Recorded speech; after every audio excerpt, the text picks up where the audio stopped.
Good morning students. In 12th standard computer science, last class we have discussed about functions lesson. Now in this class we are going to start with the next chapter, chapter 9, list, tuples, set and dictionary. It's very easy and important lesson. We can start this now. First, what are they? List, tuples, set and dictionary. They are the data types. They are nothing but data types. They are used to store values. That's all. Now first let us start with list. What is a list?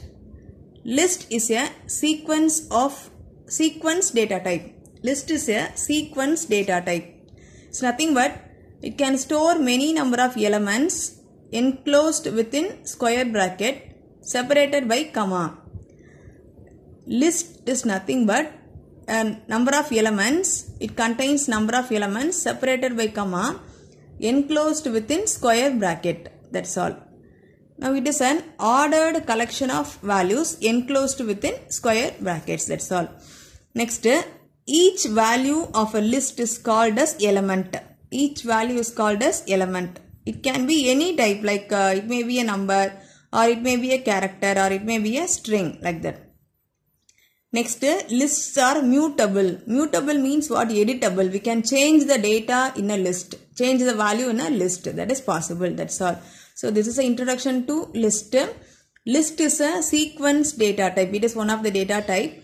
It can store any number of elements separated by comma enclosed within square bracket. That's all. It is a definition for list. Next, what is the syntax for this? Let us see the syntax for this. Variable equal to within a square bracket you can write element 1, element 2, etc. up to element n. That's all. Variable, list variable, any variable you can take. Variable equal to element 1, element 2, etc. up to, you can store any number of elements. The last element is element n. That's all. It is a syntax to create the list. Example, you can see marks equal to 10, 23, 41, 75. So this marks is a variable name and these are the elements separated by comma enclosed within square bracket. That's all. Now how can you say this marks is a list which contains 1, 2, 3, 4 elements. That's all. The list may be empty list. The list may be empty, you can say. So my list is equal to empty list is, sorry, not set, it is a list, empty list. My list is equal to empty. It is simply square bracket without any element. Okay. Now, the elements of the list need not be homogeneous type of data. What is homogeneous? The elements of same type is called as homogeneous. Here, we are giving all the numbers. But one more example we can see here. My list is equal to welcome 3, 4, 15 and 2, 4, 6. One more thing. So here, the list can contain any type of data. It is a string, it is a number and all. And inside this I am giving like this. This is called as nested list. One list is placed within another list. So now this is called as a nested list and this will be taken as one element. So number of elements in this list 1, 2, 3, 4, 5. That's all. So number of elements in a list is 5.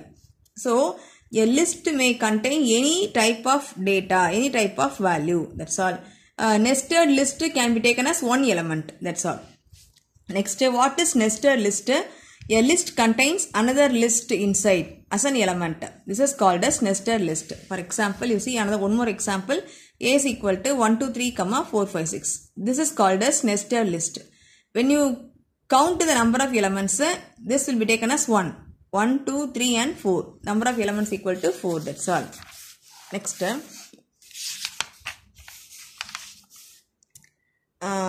That's all. What is list? How can you create the list? We have seen. Next. Accessing the list elements. In the list, many elements are stored. How to access all the elements in the list? For that, what we are going to do? Like arrays, here we are using index value. Index value can be used to access an element in a list. Now, the index value, it may be positive or negative. For example, take this. Marks is a list which contains these are the elements. So here I can index like this. It is 0 and this is 1 and this is 2 and this is 3. Normally we are saying marks equal to 10, 23, 41, 75. Here the index value may be positive or negative. Take this example. The same example I have given here. 10, 23, 41, 75. Marks is a list name. And the index, it may be positive index means what? It starts with 0. Already we know the index, positive index starts with 0. So the 0 index 0 refers 10 value. 1 refers 23. 2 refers 41. And 3 refers 75. That's all.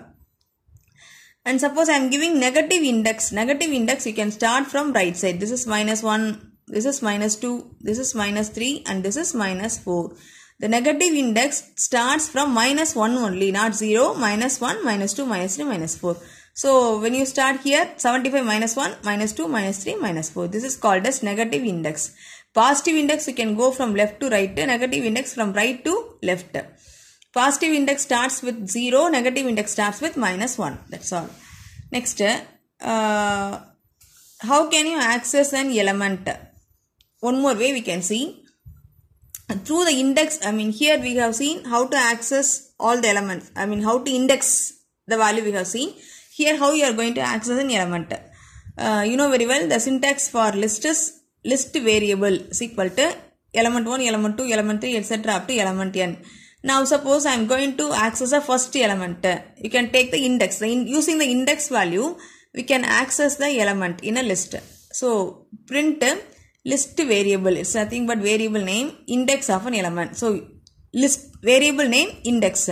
These two I am using to access an element. For example, marks equal to 10, 23, 41, 75.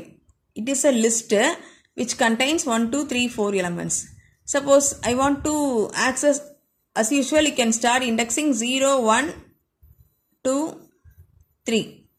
So now print marks of 0. Marks of 0 refers what? The value is 10. That's all.